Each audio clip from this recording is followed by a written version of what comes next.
Hello and welcome to FPL Mate, your best mate for fantasy Premier League content for the 2020-21 season. And I can't believe it, guys, we're in double digits. It's game week 10. It's the run up to game week 10 and I can't wait to get stuck into what is essentially, I guess, the quarter way through the season. So buy, sell, keep, avoid video today. It's probably the best series on this channel. I'm not going to lie to you guys. It's probably the videos that I enjoy making the most. We get to learn a lot about players, and we're thinking about transferring in, thinking about not transferring in, and yeah, excited to get going at this quarter stage in this season. So if you are new around here, please do consider subscribing, and if you enjoyed today's video, do like it. But before we get into the buys, the sells, the keeps and avoids, a quick word from our sponsor. So, great news, guys. As you know, I finally made it as an FPL YouTuber because I'm now sponsored by OneFootball. This series in particular is sponsored by OneFootball, which is a bit of a rite of passage, isn't it? For those of you who don't know what OneFootball is, it's a great app and website for football. I personally use OneFootball to check lineups and scores for Premier League games, but you can set notifications for goals and stuff. It's a really handy little app, particularly if you want to get it on your phone. But it's also a really great resource for football news and transfer rumors and stuff like that. So you can go check it out. You can stay up to date with all your football stuff. Check out the link in the description, and you can see for yourself, completely free. Go try it out. Why not? So, for buy, sell, keeps and avoids, let's tell you how it works. So, buys are players you probably don't have, but you should consider buying. Sell players are players that you should probably already have, but you should probably consider removing from your team. Keep players are players that you probably have and should also keep. And avoid players are players that you probably don't have, but you should also avoid. So, just a quick explanation for any of you guys who this is the first time you're watching this series. But without further ado, let's start off with some buys. So, my first buy today is Kevin De Bruyne. He should probably be the #1 transfer target for everyone. I mean everyone, I really do. His fixtures coming up look amazing, and this is kind of the main reason that we want to jump on some Man City players right about now. So the Spurs fixture was kind of the last hard one. Now it's a really long run, all the way till like February, I think, when he's got some really nice fixtures. But in the immediate term, we've got Burnley next, then Fulham, then Manchester United, West Brom, Southampton, Newcastle, Everton. You know, the fixtures go right way through all the way to February, and you know, there could also be a double game week in there somewhere, because obviously Man City missed the game against Aston Villa in game week 1. They didn't play in game week 1. This game has to be fit in somewhere, and we're expecting that might fit in somewhere around January. So if you're bringing in De Bruyne for this long term of really good fixtures, you could even get yourself a double game week in there as well, and you're prepared for it, you're ready to go. Now, he's only started the last 3 games out of 5, which it makes his stats look a little bit worse than they actually are, which I think is kind of throwing people off a little bit, throwing people off his scent. In the past 3 games, he's had 13 shots, 1 big chance, and expected goals of 0.98, 8 key passes, 3 big chances created, and 1.68 expected assists. That's pretty good. I don't think that's not too bad, considering these weren't the easiest games. I think it looks pretty good. And I know a lot of people are put off by KDB based on last game. Obviously, he didn't score in last game against Spurs. And particularly some of you might be thinking, well, if I want to get KDB in, that means I've got to get Son out. Son got all those points. KDB didn't. But if you look at the underlying stats in that game against Spurs, De Bruyne actually looked pretty good. So he had 6 shots in that game. That's a lot for a midfielder. 4 of those were in the box. 3 key passes made and 2 big chances created. So his stats look like he should be scoring more against easier opponents, and on another day, the luck might go his way a little bit more. But I think the most important thing out of all the factors is that he's a really good captain option for the next 2 game weeks against Burnley and then Fulham, which is why we really need to get on him right now. He's really going on under the radar because he's not had some monster scores recently. He's missed some games. People are just looking for players who have scored a lot. People aren't really looking at fixtures. So people are looking at other players like, you know, Bruno Fernandes. I'm not saying Bruno Fernandes is a bad player to bring in, but what I'm saying is, if you look a little bit deeper into it, De Bruyne, with the fixtures ahead, the underlying stats looking pretty good. He's on penalties, of course. I think this is the one.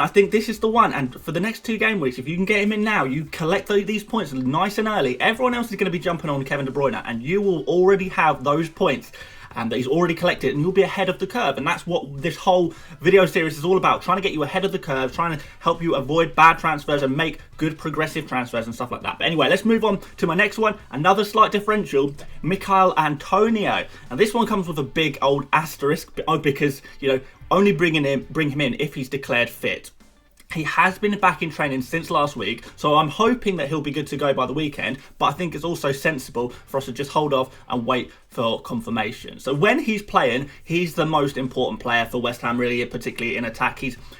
I guess over the last 6 months, 9 months maybe, he's just been absolutely phenomenal for West Ham when he's been fit. Obviously, he's missed a few games recently, but he's been absolutely phenomenal. I remember at the end of last season, I made a similar video to this where I said it's time to get Mikel Antonio in. We absolutely have to get him in this game week. Let's get him in right now. And you know what happened? He was about to play Norwich and he scored 4 goals in that game week. And I'll never forget that. It's probably my greatest ever transfer in and recommendation was to bring in Antonio the week where he scored 4 goals, and I think he was something like 0.6% owned at that point as well, which is just ridiculous. So that was the best transfer of my life. Only happened at the end of last season, so I do have a little bit of a soft spot for Antonio, but he is good. He's a really good player to get. So he's only 6.2 million right now, and that's likely to drop to 6.1 by the end of the week because people are selling him. Again, this is the alternative thinking you can kind of get by watching videos on YouTube and stuff. He's only selected by 2 players,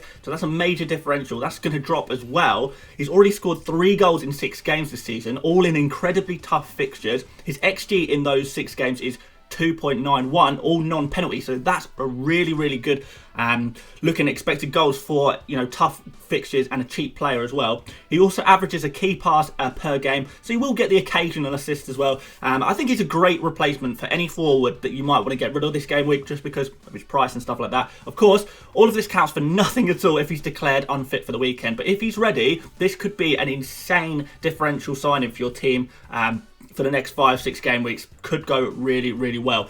So let's move on to some sells, and I'm going to start off with Pierre-Emerick Aubameyang. I'm going to be honest with you guys. I did struggle to find some sells this week. So what I did was I just looked up all the most highly owned players in FPL and sort of went down that list and sort of tried to identify players that I definitely would not want to have in my FPL team right now. And Aubameyang makes that list as he's 12.3% of FPL players have him right now, and I don't really know why. So he's really not been worth the money this season, and he's dropping in price every single game week. That means the more you wait, the more team value you lose. Don't keep faith in him because the stats don't suggest things are going to get any better. And this is coming from an Arsenal fan, remember. In 9 games, he's scored just twice with an expected goals of 1.98, so that's about right. This includes a penalty though, so that's kind of inflated it a little bit. His only big chance to score this season was that 1 penalty. He's had a total of only 13 shots this entire season. And there's a real lack of creativity in this side, which basically means that Aubameyang is not getting lots of chances. He's getting absolutely no decent chances to score. And it's really difficult for this Arsenal side to find goals, and that means that it's difficult for Aubameyang to score some goals. And the difficulty is he's so expensive. He's such a good price to switch over to a De Bruyne, to switch over to a Salah, to switch over to Sterling, whoever you want to bring in. All of these premium options, it's such an easy thing to do to just switch him because you can't be wasting all of this money, and it's a hugely expensive player on a player that's simply not returning. His fixtures in the next 2 game weeks are Wolves and Spurs, and they don't really get better. They don't get better till January, to be honest. But these 2 game weeks against Wolves and Spurs, if there's not been anything so far, there's probably not going to be much more in these 2 games either. So really need to think about moving on Aubameyang if you for some reason still have him. De Bruyne would be the player that I would make the switch to. So next up, Raul Jimenez, another player that is kind of highly owned, but I wouldn't want anywhere near my team. Jimenez is at 15.1% owned, so a little bit higher than Aubameyang. Yes, when Wolves score, it's usually that Jimenez has a part to play in that, but Wolves, they're barely scoring any goals. They're barely scoring 1 goal per game. Now, Jimenez hasn't scored it in the past 3 games, and although he had an assist last game week, that might give you a little bit of hope. If you are a Jimenez owner, maybe gives you some confidence to keep him. I still don't think you should. I really don't. His stats are 4 goals in 9 games. They are not bad, but they're not great considering he's had some really easy games, sort of games against like Fulham, for example. He got to be blanked in that game, I think. His underlying stats, they look even worse, particularly over the last 5, where he has just 0.86 expected goals in 5 games. That is insanely low. Jimenez also, again, quite a lot of money, and there are some much cheaper forwards that are offering so much more value. Calvert-Lewin's, your Antonios, Wilson, Watkins, all these players are giving you so much more value for money. But also you can think about upgrading him to someone like Vardy, who's got these fantastic fixtures ahead. Again, Jimenez's fixtures, they look pretty bad all the way until January, so I don't really see the point in holding him. I think he's got to go if he's still in your team. But let's move on to some slightly more controversial ones, I guess. This is where I sort of try and go against the flow, and we'll start off with some keeps, players I think you should keep. And my first player I think you should keep is Callum Wilson. So Steve Bruce has already said that he hopes that Wilson will be back for next game week. So that's a kind of a positive sign. I know he's got that yellow triangle next to his name right now, which puts a lot of people off, makes a lot of people panic and want to sell. But Steve Bruce is hopeful that Wilson is going to be back for game week 10. And Newcastle, they're really going to hope so too, because he was really missed in that game against Chelsea. He's got kind of the main man when it comes to scoring goals. No one else really, I mean, maybe Alan Saint-Maximin, but where else are the goals going to come from? Although in general Newcastle don't look great, Wilson, I think he's been a really important player to them. I think that's kind of shown in his stats. He scored 6 goals in 9 games and he's chipped in with a couple of assists as well. What people aren't talking about, however, and I think this is the really important thing, is Newcastle have an amazing fixture swing coming up right now. They've had a pretty tough run so far, but their next 5 matches are against Palace, Villa, West Brom, Leeds and Fulham. You don't really want to sell ahead of those games, do you? So even if he does miss this one, it might be worth just benching him, because particularly those game weeks in 4 game weeks and 5 game weeks time, Leeds and Fulham, we kind of really want to be looking towards them, don't we? Obviously, manage your expectations with him a little bit. Obviously, he's a kind of cheap striker, but you can probably expect him to return in more games than he doesn't return. And, you know, he's got those penalties as well, which really helps that. So I think there are a lot of positives to be taken if you are a Wilson owner, and I wouldn't panic sell him at this exact moment. I really wouldn't. So he's a keep. Next keep is James Rodriguez.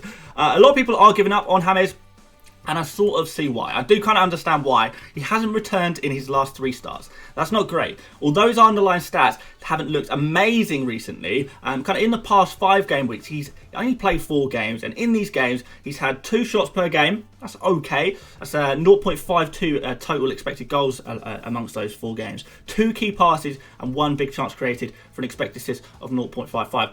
Like I said, it's not amazing. It's really not amazing, but it could be a lot worse. And considering he's about to play Leeds and then Burnley, there could potentially be some attacking returns to come. I don't think it's essential that you keep James Rodriguez, particularly if you've got other plans in mind. If you've got very clear plans in mind, there's players you really want to bring in, then fine, yeah, okay, go for it. If they've got no other problems in your team, then yeah, okay, I can understand why you would take them out.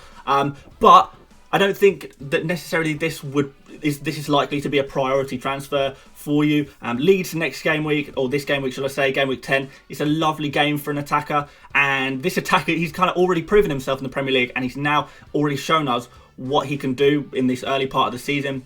Can he do it again against a team like Leeds? Yeah, I'd say there's a very good chance that could happen. I think there's goals in this game, Leeds against Everton, and I wouldn't be surprised if James Rodriguez is involved in a couple of them. But, you know, we'll see. But I don't think you desperately have to sell this guy right now, and I know a lot of people are desperately selling him. Now time for some avoids. You're not going to like these ones, guys. Yeah, I'm going to start off with Heung-min Son. Like, these players, I want to make sure that you know, this doesn't mean necessarily sell them, but if you don't have them already, don't bring them in. Heung-min Son, I think, kind of seems like the knee-jerk of the week. People are sort of seeing his score of 11 points, and they're just sort of blindly bringing him in just on the fact that he's scored 11 points, and, you know, he's had some good scores previously in this season. The type of person who is going to bring in Son this game week is the kind of person who's selling him every time he blanks and then bringing him back in every time he scores. This isn't good FPL tactics, isn't it? You're wasting a transfer every other week, bringing Son in, out, in, out, in, out, missing his good scores because you refuse to stick with him and you refuse to just leave him at your team. You kind of got to make your mind up. Do you want Son or not? Because if you sell him every time he blanks and buy him every time he scores well, you're going to keep missing the good scores and getting all the bad scores, because that's how knee-jerks work. You kind of have to hold him for it or choose to avoid him for it. Make a decision. I would say kind of stop thinking like that, and you know, if you have him right at this second, keep him, and if you don't have him right now, don't get him either. I mean, I guess you don't have to keep him. If you want to buy De Bruyne or someone, you know, potentially it could be a good idea to get rid of Heung-min Son. But if you don't have Son right now, I would avoid him. And his next run of fixtures is dreadful, and this is kind of why I would most like to avoid Son right now. Chelsea, Arsenal, Palace, Liverpool, Leicester, and then Wolves. really bad run of fixtures there. His underlying stats over the last 5 games look nowhere near what they were at the beginning of the season, which made us like him so much. So over the past 5, 2 shots per game, 2.14 expected goals, 0.5% expected assists. Yeah, that's kind of fine, it's okay, but combine it with the fixtures, the fixture one that he's got coming up, and compare it to similarly priced players, you know, Bruyne, Ziyech, even KDB if you have the spare funds, and the Son stats don't stand out at all as a good bunch of stats there. So why not just go for one of those? Why not go for a Bruyne, a Ziyech, a KDB over Son? It kind of seems like a weird transfer to me, and one that's kind of looking backwards in regret, thinking, oh, I wish I had him, I'll just bring him in now, rather than looking forward in positivity and thinking, you know, who's going to score me points in the future? How can we make a progressive transfer that looks good in the future, rather than just looking back, looking over your shoulder and thinking, he got points last week and I missed out, I better bring him in now. I don't think that's a good way of looking at FPL. You know, different people have different ways of playing the game, obviously, and you've got to play your own game, but that's kind of not how I like to play. I like to look forward with positivity and try and make some positive, progressive transfers, and I don't think that Son necessarily represents that transfer, and for that reason, he has to go down as an avoid for me. So my final avoid and my final player of this video is Aaron Cresswell. He's kind of one of the most popular defensive transfers in this game week, but I think people have I think you kind of missed the boat on this one. I did encourage people to hop on some West Ham defenders a couple of weeks ago. That's works out really nicely. You know, 2 clean sheets in a row against Fulham and Sheffield United. They're really easy fixtures, so it's kind of what we expected. But from here on, the clean sheets look a little bit less certain. So Villa next, then Man United, then Leeds, then Palace, and finally Chelsea.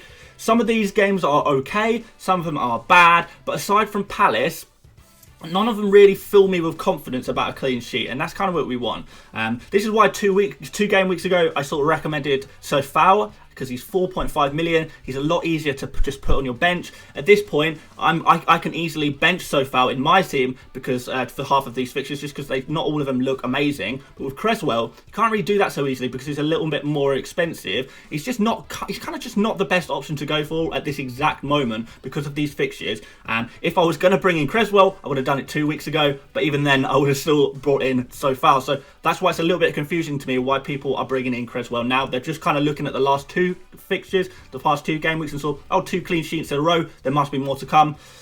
I don't know if that's necessarily true. For defenders, especially cheaper ones, I like to prioritise the fixtures over the player's form, and you know, I'd probably be looking at Villa and Southampton because they've got some pretty good fixtures from a defensive perspective over the next month or so. So if I wanted to bring in a defender for this particular game week, I would be going for sort of Matt Targett at Villa, Kyle Walker-Peters at Southampton. You know, as long as it means you're not doubling up on those defences, of course. So yeah, those fixtures look a little bit better. I think that's, you know, again, positive transfers. Not looking back at the clean sheets that Cresswell has already got. It's kind of misleading because they're super easy games. Instead, look at who has some really nice fixtures from a defensive point of view going forward.